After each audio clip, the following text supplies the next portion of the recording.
Selamat siang Pak, perkenalkan nama saya Tiara Ahmad Tusi dari NIM 42748 Strategi Tidak Teknologi Informasi. Di sini saya akan menjelaskan .OOP Part 3, yaitu Class Employee. Kali di samping membuat kelas bernama Employee yang memiliki dua atribut yang berupa predicate, yaitu ID yang bertipe integer dan yang bertipe string. Karena atributnya predicate, akses ke dalamnya dilakukan lewat fungsi jalan dan setter. Set ID dan set name sebagai setter, yaitu berfungsi sebagai pengisi data. Get ID dan get name berfungsi sebagai getter untuk mengambil data. Fungsi get ID digunakan untuk mengambil nilai dari ID, sedangkan set ID dipakai untuk mengisi atau mengubah nilai ID. Hal yang sama berlaku untuk nama. Get name mengembalikan nilai name, sementara set name mengisi nilai ke atribut name. Pada fungsi name, pertama dibuat sebuah objek employee dengan employee env sebagai employee, lalu atribut diisi menggunakan setter atau env set ID. Dan set name anoc ditampilkan dengan memanggil setter sebagai input yang keluar adalah ID 2 dan name anoc. Intinya, program ini mencontohkan konsep enkapsulasi dalam OOP, di mana data dibuat singkat dan hanya bisa diakses melalui data dan setter. Dan jika dijalankan akan memiliki output sebagai berikut, yaitu ID 2 dan name anoc. Selanjutnya notebook. Class notebook memiliki dua atribut private, yaitu name dan class, yang masing-masing bertipe string dan integer. Nilai atribut ini diinisialisasi melalui konstruktor notebook, disname dan class saat objek dibuat. Untuk mengakses nilainya, disediakan getter name yang mengembalikan name dan getter class yang mengembalikan nilai class. Sedangkan untuk mengubah nilainya digunakan getter name dan class yang masing-masing mengatur nilai name dan class. Dengan begitu, class ini menerapkan konsep enkapsulasi di mana atribut bisa private, tetapi tidak bisa diakses dan dimodifikasi melalui getter dan setter. Kemudian di samping mengimport dua file, yaitu employee.dat dan notebook.dat, yang masing-masing berisi kelas employee dan kelas notebook. Pada fungsi main, pertama dibuat objek employee bernama env. Lalu nilai atributnya diisi menggunakan setter. Set ID untuk mengisi ID dengan angka 2, dan set name berfungsi untuk mengisi data dengan nama Natasha. Untuk memberi nama, setelah itu dibuat objek notebook yang bernama notebook dengan konstruktor yang langsung mengisi nilai awal HP sebagai nama dan 20 juta sebagai harga. Nilai nama notebook tampilkan dengan gambar notebook name. Selanjutnya harga notebook diubah menjadi 20 juta menggunakan setter class. Lalu ditampilkan kembali dengan gambar notebook name. Program ini memperlihatkan bagaimana class employee dan notebook digunakan bersama dengan set name dengan penerapan enkapsulasi. Dan jika dirancangkan, maka akan menampilkan output sebagai berikut. Yang ketiga yaitu net poly. Poly di atas menunjukkan penerapan inheritance dan polymorphism dalam OOP.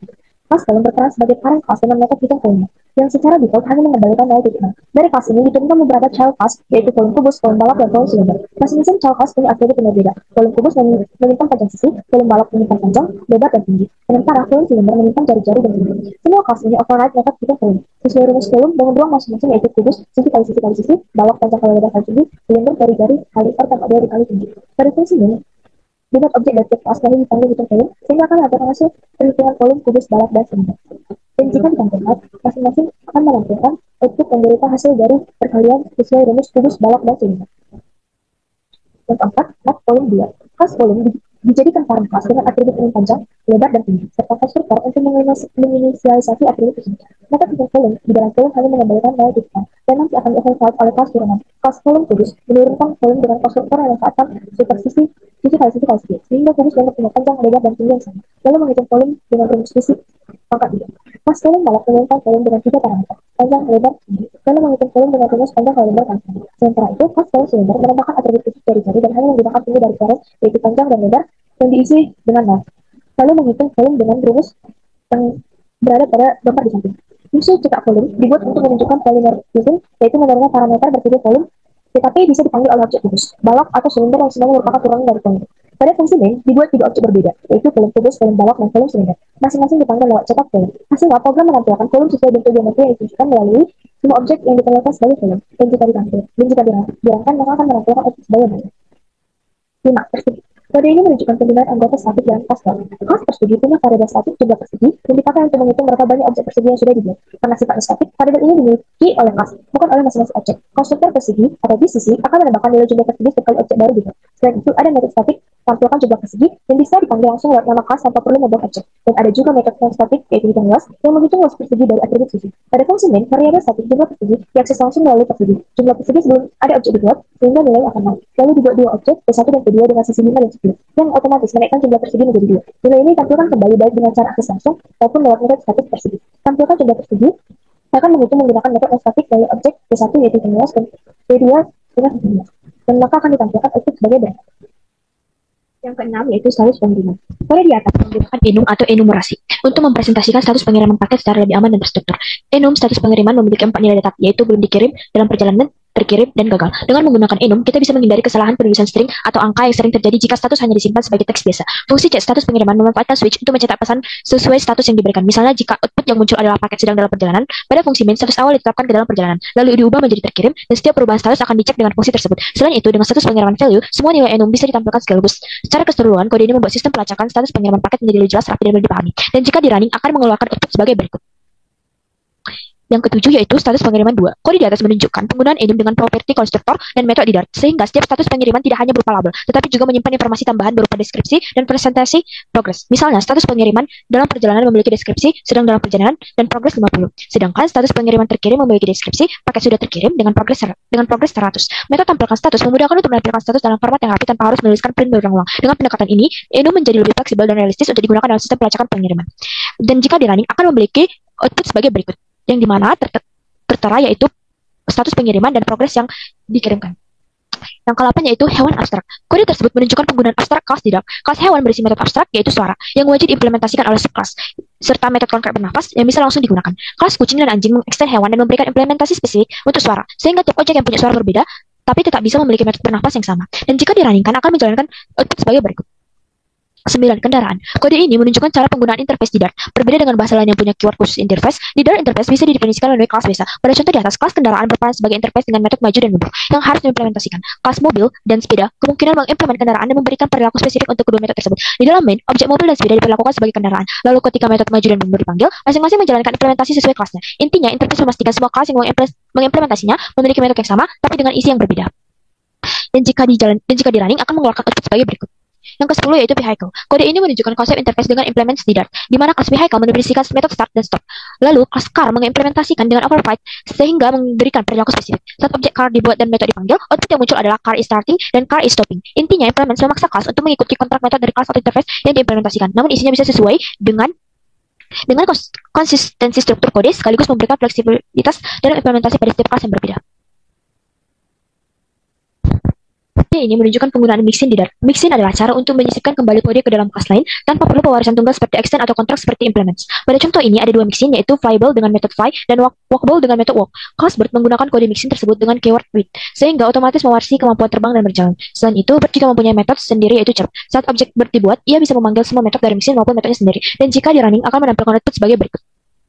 Yang ke-12 yaitu animal 2. Kode ini menunjukkan penggunaan factory constructor di Dart. Pada kelas animal, konstruktor utamanya dibuat yaitu private, animal titik internal, sehingga objek hanya bisa dibuat lewat factory constructor animal dengan bertipe string. Di dalam factory constructor ada logika untuk menentukan objek yang dibuat. Jika name bernilai doc, maka objek animalnya dengan name doc akan dikembalikan. Jika cat, maka cat akan dikembalikan, dan jika bukan keduanya, maka otomatis dibuat sebagai uncloned. Dengan cara ini, factory constructor memungkinkan kita mengontrol proses pembuatan objek dan menambahkan logika sebelum objek benar-benar dibuat, dan jika dirunningkan akan menampilkan output sebagai berikut.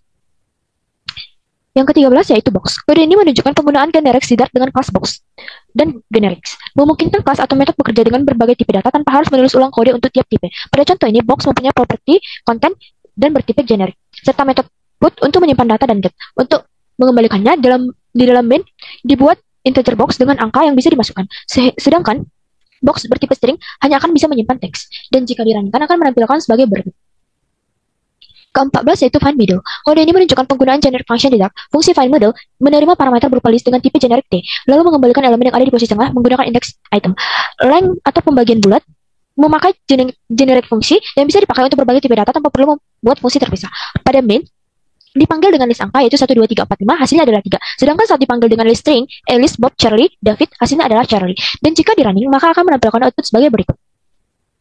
Key value. Kode ini menunjukkan kombinasi abstract class dengan generic di Dart. Class abstract key value pair atau K dan V didefinisikan dua tipe generic, K dan value, serta dua metode abstrak, getKey dan getValue. Kalau string integer pair kemudian mengimplementasi interface tersebut dengan spesifikasi string sebagai key dan integer sebagai value. Karena itu, ia wajib menyediakan implementasi untuk kedua metode tersebut. Dan pada main, objek string integer pair dibuat dengan pasangan X dan 30. Dan jika di running, maka akan menampilkan output sebagai berikut. Nomor 16 yaitu number box. Kode ini menunjukkan penggunaan generik dengan batasan tipe constraint di Dart. Kelas number box atau extend num yang berarti parameter generic T hanya boleh berupa tipe turunan dari num, seperti integer atau double, sehingga tidak bisa dipakai dengan string atau tipe lain yang bukan angka. Di dalamnya ada metode setNumber untuk menyimpan angka dan getNumber untuk mengambilnya kembali. Pada main dibuat dua objek yaitu number box dengan tipe integer yang menyimpan nilai 100 dan number box dengan bertipe double yang menyimpan 50.5. Yang jika dirunningkan akan menampilkan output sebagai berikut. 17 yaitu fetch dart. Kode ini menunjukkan cara kerja asynchronous programming di Dart menggunakan feature. Fungsi fetch data yaitu mengembalikan feature yang bertipe string yang akan selesai setelah delay 2 detik dengan hasil data berhasil diambil. Di dalam main, program langsung mencetak mulai pengambilan data, lalu memanggil fetch data karena sifatnya asynchronous. Kode setelahnya atau print kode ini tetap dijalankan tanpa menunggu data selesai diambil. Saat feature selesai, callback pada 10 akan mengambilkan data, dan jika ada error, akan ditangani oleh catch error. Dan apapun hasilnya, when complete tetap dipanggil di akhir. Dan jika dirancingkan, maka akan tampil kode sebagai berikut. Yang ke-18 yaitu fetch user. Kode ini menunjukkan penggunaan async dan await di Dart untuk menangani operasi asynchronous dengan cara yang lebih mudah dibaca. Fungsi fetch user order diberi keyword async dengan mensimulasikan delay 2 detik menggunakan await feature delay, lalu mengembalikan string copy pada main. Program mencetak memulai pengambilan pesanan, lalu menunggu hasil fetch user order dengan await. Jika berhasil, hasilnya disimpan ke variabel order dan dicetak. Jika terjadi error, blok catch akan menanganinya. Setelah itu, program tetap mencetak dan akan menampilkan pengambilan pesanan selesai. Dan jika di running, akan menampilkan output sebagai berikut. Yang ke-19 yaitu constraint. Kode ini menunjukkan penggunaan stream di Dart dengan async bintang dengan await for, di mana fungsi constraint menghasilkan aliran angka dari 1 hingga max secara bertahap dengan jeda 1 detik menggunakan yield. Pada fungsi main, program akan mencetak pesan awal, lalu menunggu setiap nilai dari stream dan menampilkan satu persatu, hingga akhirnya mencetak pesanan selesai ketika semua data sudah dikirim. Dengan demikian, feature mengambilkan satu hasil di masa depan, sedangkan stream mengambilkan banyak hasil secara bertahap seiring waktu. Dan jika di running, maka akan menampilkan output sebagai berikut. Yang terakhir yaitu fetch Dart 2. Kode ini mendemonstrasikan perbedaan feature dan stream di Dart. Fungsi fetch data menggunakan feature digunakan untuk menunda 2 detik lalu mencetak pesan sekali saja. Sedangkan get message menggunakan stream dengan async bintang dan yield untuk mengirim beberapa pesan satu persatu dengan jeda 1 detik. Pada min, program menunggu fetch data selesai lalu menjalankan stream dengan await for untuk menerima setiap pesan secara bertahap hingga akhirnya mencetak bahwa semua operasi telah selesai. Dan jika dirancingkan akan menampilkan output sebagai berikut. Sekian dari yang dapat saya sampaikan. Sekian dan terima kasih.